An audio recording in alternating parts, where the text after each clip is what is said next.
आज हम लोग कुछ उपयोगी लवण के बारे में पढ़ेंगे।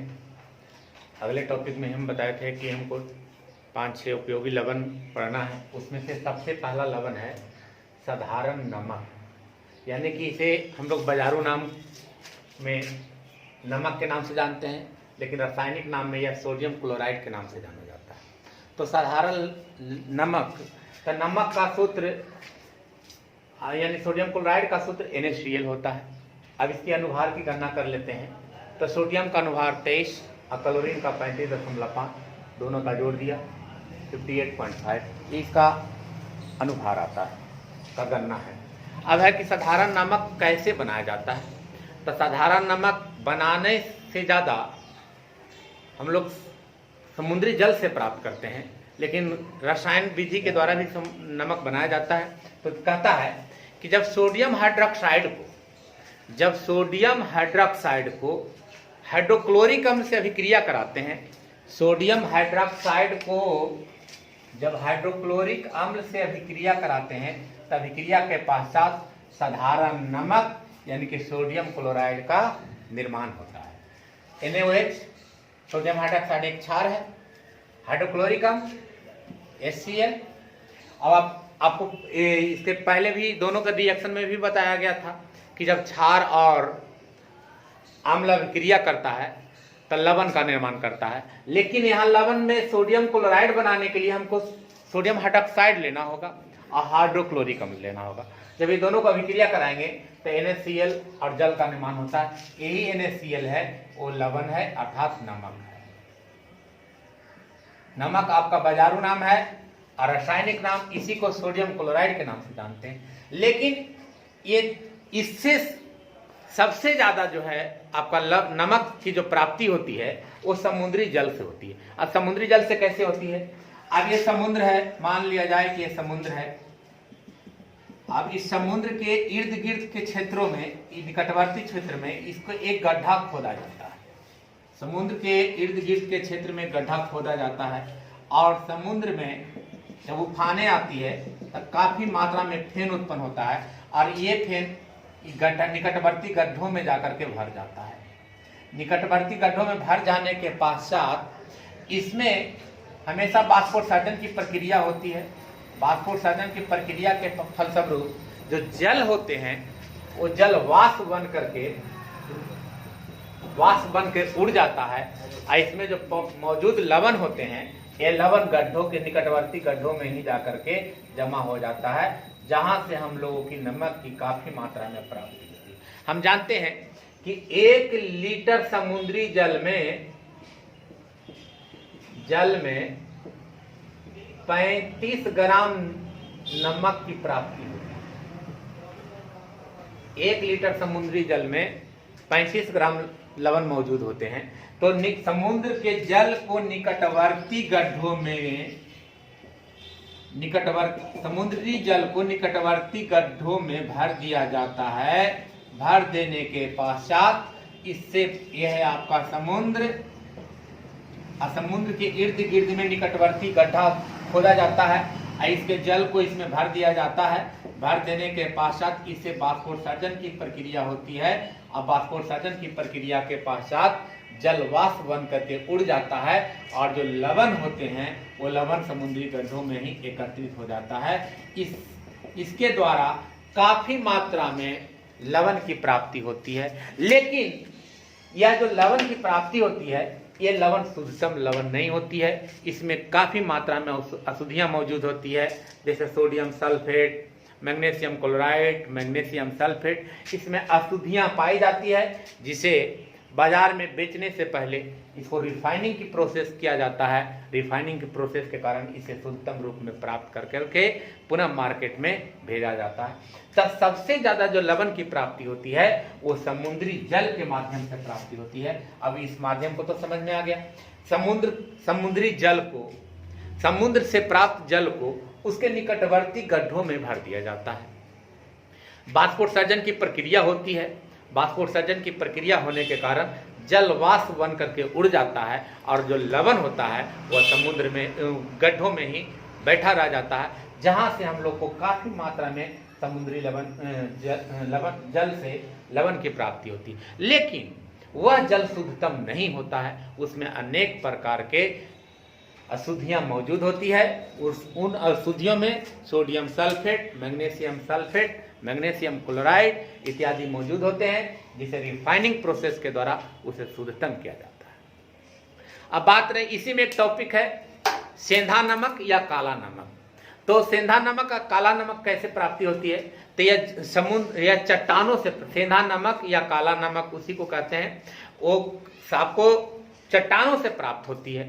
चट्टान जमीन के अंदर खोद करके वहां से निकाला जाता है और निकाल करके फिर पुनः रिफाइनिंग की प्रक्रिया के द्वारा ही वह सेंधा नमक की प्राप्ति होती है। यह सेंधा नमक, साधारण नमक समुद्री जल से, सेंधा नमक चट्टानों के अंदर से प्राप्त किया जाता है। अब कहता है इसी में है जो नमक जो प्राप्ति हुआ उसमें आयोडीन प्रचुर मात्रा में नहीं होता है। आयोडीन की इसमें प्राप्ति नहीं, ये तो नमक प्राप्त हो गया, लेकिन इसमें आयोडीन बाहर से मिलाया जाता है। जो बाजार में उपलब्ध होते हैं वो आयोडीन उसमें बाहर से मिलाया जाता है।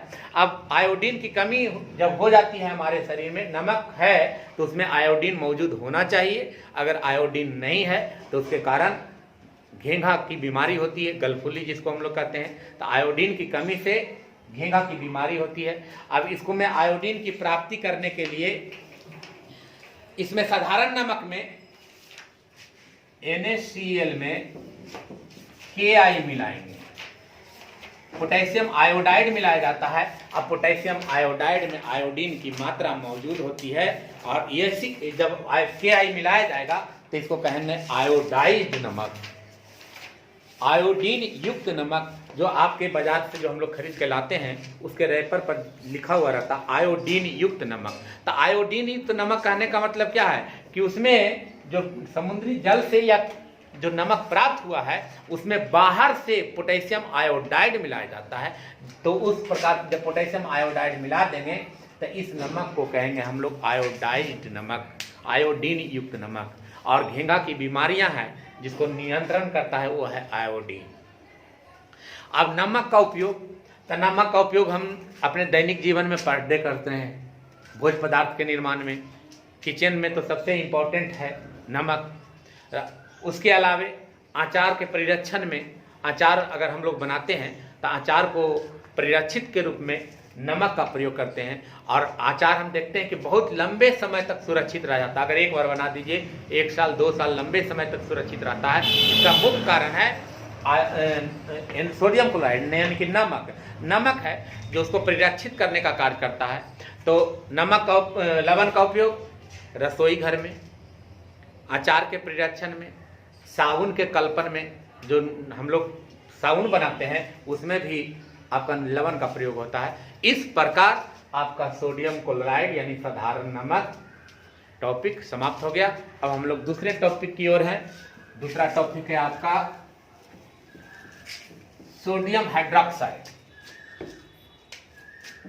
सेकेंड टॉपिक है सोडियम हाइड्रोक्साइड, इसी का नाम है कास्टिक सोडा।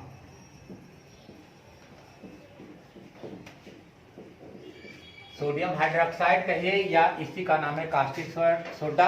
अब हम लोग पढ़ रहे हैं सोडियम हाइड्रोक्साइड। अब हम लोग सेकेंड यौगिक सोडियम हाइड्रोक्साइड, इसी का नाम है कास्टिक सोडा।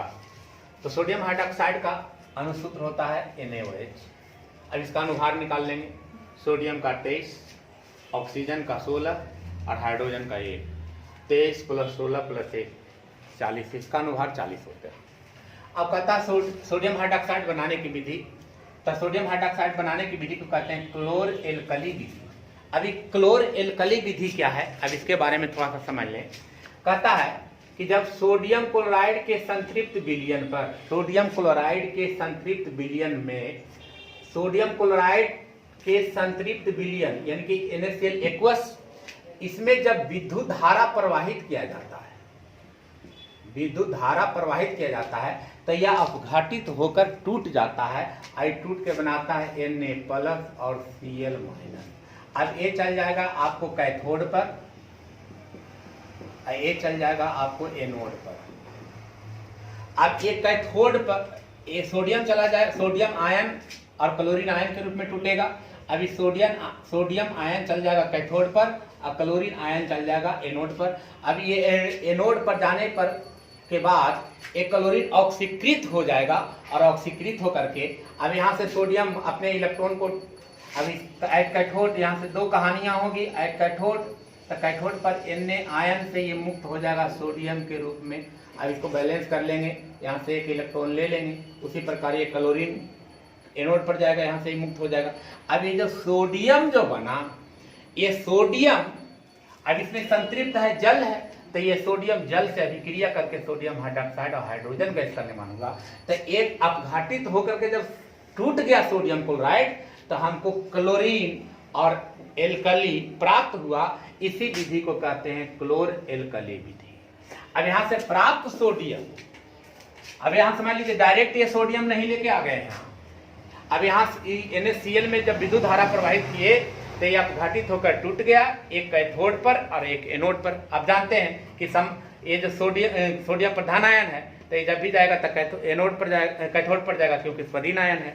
अब क्लोरीन पर ऋण आयन है तो जब भी जाएगा तो एनोड पर जाएगा क्योंकि इस पर धन आयन है। समान ध्रुवों में पढ़े होंगे कि समान ध्रुवों में विकर्षण होता है और असमान ध्रुवों में आकर्षण होता है। तो जो प्लस है वो हमेशा माइनस पर जाएगा और जो माइनस है वो हमेशा प्लस पर जाएगा। तो यहाँ से प्राप्त ये सोडियम धातु को जब जल से अभिक्रिया करा, क्योंकि यहाँ सोडियम क्लोराइड एक्वस था, इसमें जल खुद है, तो अभिक्रिया कराते हैं तो सोडियम हाइड्रोक्साइड का निर्माण होता है। जैसे Na+H2O, अब NaOH plus H2 hydrogen gas मुक्त हो जाएगा। इस प्रकार हमको ये प्राप्त हो गया सोडियम हाइड्रोक्साइड अर्थात कास्टिक सोडा। अब इसी विधि को कहते हैं क्लोर एल्कली विधि, क्लोर एल्कली विधि। अब इसका सोडियम हाइड्रोक्साइड का उपयोग साबुन के निर्माण में, अपमार्जक के निर्माण में, कागज बनाने में, प्रयोगशाला में अभिकर्मक के रूप में ये सोडियम हाइड्रोक्साइड का उपयोग करते हैं। इस प्रकार आपका सेकंड टॉपिक सोडियम हाइड्रोक्साइड आपका समाप्त हो गया। अब हम लोग पढ़ेंगे थर्ड टॉपिक, वो अगले दिन हम लोग थर्ड टॉपिक के रूप में पढ़ेंगे धोने वाला सोडा, थर्ड सोडियम कार्बोनेट, इसी का नाम है धोबिया सोडा अर्थात धोने वाला सोडा। तो तीसरे टॉपिक के रूप में हम लोग पढ़ेंगे। फिर चौथे टॉपिक के रूप में हम लोग पढ़ेंगे खाने वाला सोडा, लेकिन अगले वीडियो में हम लोग धोने वाला सोडा, खाने वाला सोडा, ब्लीचिंग पाउडर, जिप्सम इत्यादि जितने भी कंपाउंड हैं वो अगले वीडियो में आपको पुनः प्राप्त होगा। तब तक के लिए धन्यवाद।